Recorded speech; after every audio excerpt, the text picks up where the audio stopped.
मुंबईच्या धर्तीवर पुण्यातही अत्याधुनिक नियंत्रण कक्षाच्या सुविधेसह कॅमेरे बसवण्यात येणार असल्याची माहिती गृहमंत्री आर पाटील यांनी दिली। कॅमेरा हा काही सुरक्षेवरचा रामबाण उपाय नाही, त्यामुळे आपण पूर्णतः सुरक्षित होत नाही तरी तपास कामात कॅमेऱ्यांचा चांगला वापर करता येऊ शकतो, असे सांगत मुंबईच्या धर्तीवर पुण्यातही अत्याधुनिक आणि नियंत्रण कक्षाच्या सुविधेसह कॅमेरे बसवण्यात येणार आहेत, अशी माहिती गृहमंत्री आर पाटील यांनी दिली। शहर पोलिसांबरोबर झालेल्या बैठकीनंतर ते पत्रकारांशी बोलत होते। केवळ कॅमेरे बसवणे इतकाच हा विषय मर्यादित नाही, बसवल्यानंतर ते कॅमेरे व्यवस्थित चालले पाहिजेत, त्यावरील फुटेज तपासण्यासाठी स्वतंत्र मनुष्यबळाची गरज आहे, फुटेज एकत्र करण्यासाठी स्वतंत्र नियंत्रण कक्ष पाहिजेत।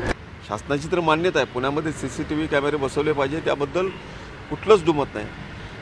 पण चीफ सेक्रेटरीच्या अध्यक्षतेखालच्या कमिटीने मुंबईचं टेंडर फायनल होऊन दे, त्या धर्तीवर त्याच पद्धतीची यंत्रणा आपण इथं उभा करू, अशा पद्धतीची भूमिका मांडली। आता तेही भूमिका योग्य होते। आता मुंबईचं टेंडर अंतिम टप्प्यात आहे। 8-15 दिवसात ते टेंडर जे फायनल झालं आहे त्याला मंत्रिमंडळाची मान्यता मिळेल आणि त्याच धर्तीवर इथं नुसतं फक्त कॅमेरे बसवणं ही गोष्ट तेवढी पुरेशी नाही। त्यासाठी कंट्रोल रूम आणि सिग्नल्स मिळणं ही खूप आवश्यक गोष्ट आहे।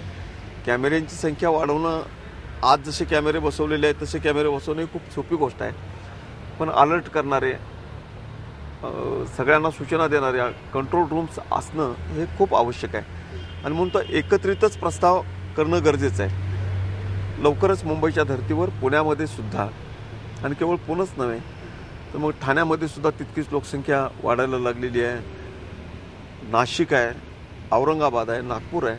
टप्प्याटप्प्याने सगळीकडेच या सुरक्षेच्या व्यवस्था आपल्याला कराव्या लागणार आहेत आणि आम्ही त्या करणार आहे। मुंबईसाठी कालावधी, कारण पहिल्यांदाच आपण प्रोजेक्ट करत होतो त्यामुळे कालावधी गेला मुंबईमध्ये, पण आपण त्याच्या पाठीमागची जर कारणं शोधली तर यामध्ये मंत्री स्तरावर कुठं विलंब झाला असं होऊ नये म्हणून कॅबिनेट समोर जाऊन, मला या बाबतीतले अधिकार नसले तरी चालतील पण अधिकाऱ्यांची कमिटी करावी ही सूचना मी केली होती आणि चीफ सेक्रेटरीच्या अध्यक्षतेखाली एक कमिटी आपण गठीत केली।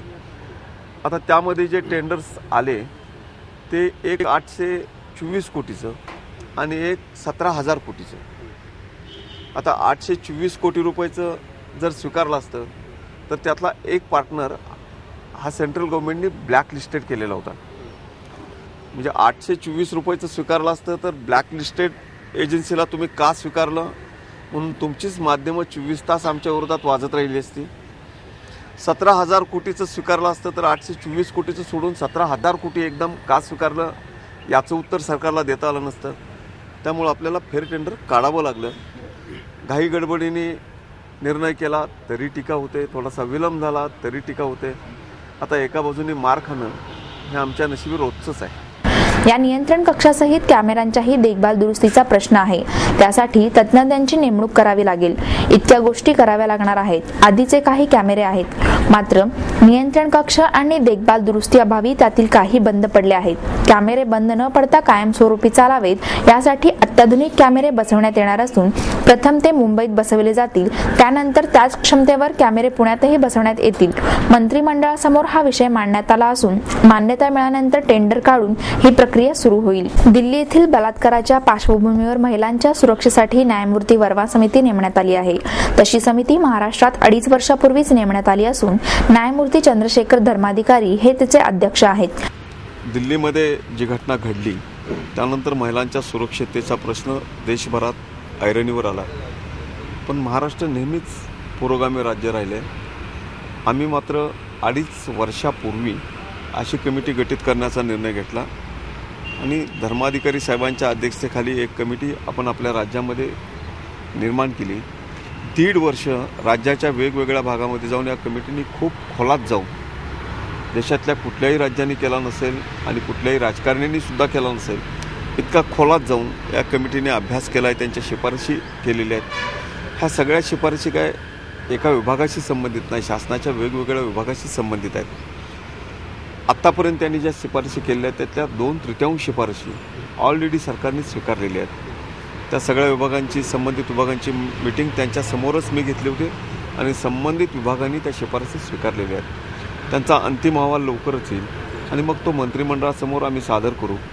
पण सगळ्या शिफारशी स्वीकारल्या पाहिजेत, इतक्या चांगल्या शिफारशी त्यांनी केलेल्या आहेत। त्यामध्ये विशेषतः आज जे महिलांच्या बाबतीमध्ये कायदे आहेत हे कायदे आणखी कठोर बनवणं, त्यातल्या शिक्षेच्या प्रोव्हिजन्स वाढवणं, पुन्हा त्याचबरोबर महिलांना सुरक्षिततेच्या दृष्टीने अनेक पद्धतीच्या उपाययोजना वेगवेगळ्या आस्थापनेमध्ये आणि बाहेरसुद्धा देणं, त्यांच्या तक्रारीची दखल वेगळ्या पद्धतीने घेणं, अनेक पद्धतीच्या शिफारसी केलेल्या आहेत. या समितीने खेडोपाडी फिरून अभ्यासपूर्ण अहवाल तयार केला आहे. या अहवालातील सर्वच शिफारसी स्वीकारणे योग्य आहेत. मंत्रिमंडळासमोर तो अहवाल असून चर्चेअंती निर्णय घेण्यात येईल असेही त्यांनी सांगितले. भंडारा प्रकरणावर बोलताना आर पाटील म्हणाले, भंडारा जिल्ह्यात 3 मुलींवर बलात्कार करून झालेल्या हत्येचा तपास करण्यासाठी पोलिसांची 10 पथके तयार करण्यात आली असून लवकरच आरोपी सापडतील.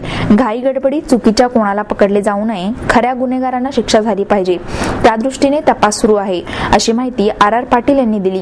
संबंधित मुलीच्या कुटुंबियांकडून दिशाभूल केली जाणारी माहिती मिळत आहे. त्यांचे कौटुंबिक वाद अडचणीचे ठरत असून कुटुंबावरच आरोप होऊ लागले आहेत. त्यामुळे तपासात अडथळे येत आहेत. लवकरच भंडाऱ्याकडे जाणार आहे.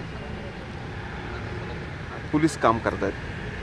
IG तिथं बसून आहेत. काल ॲडिशनल DG जाऊन आले. 10 टीम्स तयार केलेल्या आहेत. विदर्भामध्ये विशेषतः जे एक्सपर्ट आहेत, टेक्निकल एक्सपर्ट्स आणि बाकीच्या अशा 10 लोकांच्या टीम्स तिथं करण्यात आलेल्या आहेत. पण स्थानिक माहिती द्यायला कोण पुढे येत नाही आणि घरामधनं जी माहिती दिली जाते ते एकमेकावर आरोप करणारी दिली जाते. घरचे काही वाद मला दिसत आहेत. आता नेमकं काय पोलीस निष्कर्षाप्रत लवकरच येतील आणि काही क्ल्यू मिळालेले आहेत असं स्थानिक पोलिसांचं म्हणणं आहे. मला लवकरच कळेल. पण शेवटी घाई गडबडीने कोणाला तरी अरेस्ट करणं हे आमचं उद्दिष्ट नाही. यातले खरे जे गुन्हेगार आहेत त्यांना पकडणं आणि ही केस पोलीस दलाने जरी आरोपी पकडलेले नसले, देशामधनं जरी टीका होत असते, तर घाई गडबडीने तपास पूर्ण करणं यापेक्षा खरे आरोपी पकडणं आणि पुराव्यासह पकडणं या गोष्टीला मी प्राधान्य द्यायचं ठरवलं. आणि या टीम जोपर्यंत हा तपास पूर्ण होत नाही तोपर्यंत या टीम याच कामावर राहतील. अतिशय गांभीर्याने आम्ही या गोष्टीकडे बघतो आणि 10 टीम तयार केलेल्या आहेत. त्या सगळ्या याच तपास कामामध्ये राहतील. या केसचा अंतिम तपास होत नाही तोपर्यंत आपल्या टीम्स काम करत राहतील.